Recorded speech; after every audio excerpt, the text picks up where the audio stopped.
สบายดีมันนี่มาเลาะป่ามันนี่มาเลาะป่าเด้อสัตว์ป่ามันสิได้บ่กินมากบ่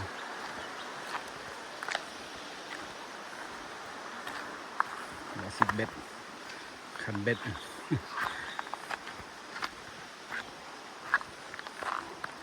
ธรรมศาสตร์โอ้งามโอ้มันนี่ฟ้าครึ้มคือฝนสิตก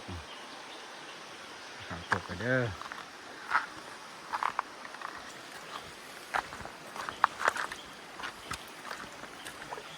เป็นหินมูลเถอะเล็กหัว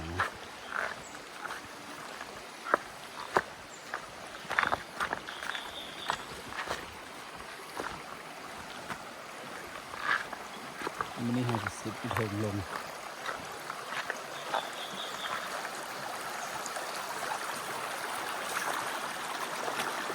โอ้เดี๋ยวมันนี่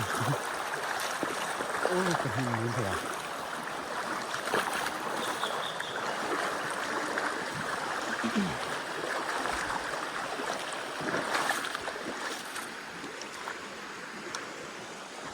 ตอนใหม่หน่อย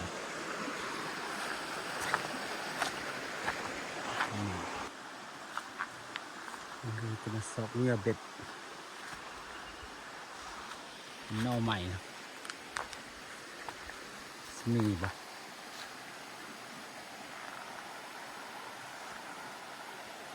ถ้ามีมันจะยู่น้ำนอไม่หกนี่ด้วยนอเริ่มงามเลยนี่มันจะบวกเข้า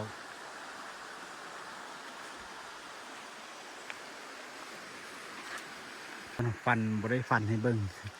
ฟันเห็นหลักท่ายเบิ้งเป็นยาเบียดเท่าเดิมวันนี้เด้อเป็นตัวแม่เด้อยืมต้นใหม่นี่ยืมนอไม้ดูยาเบียดอันคั่วกินกระแซบได้นี่นะ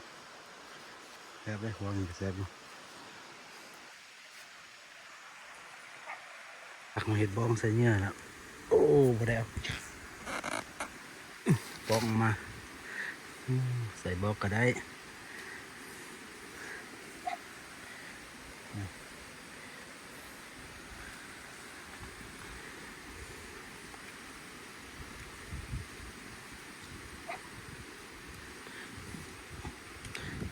มีเบ็ดเอามานี่แหละ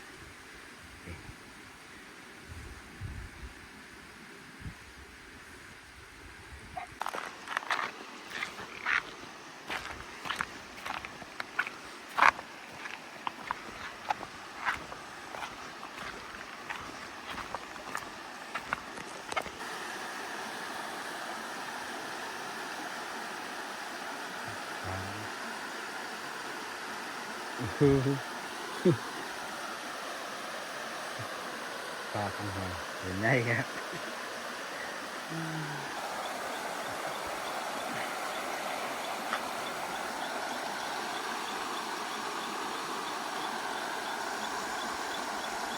ปลาเลย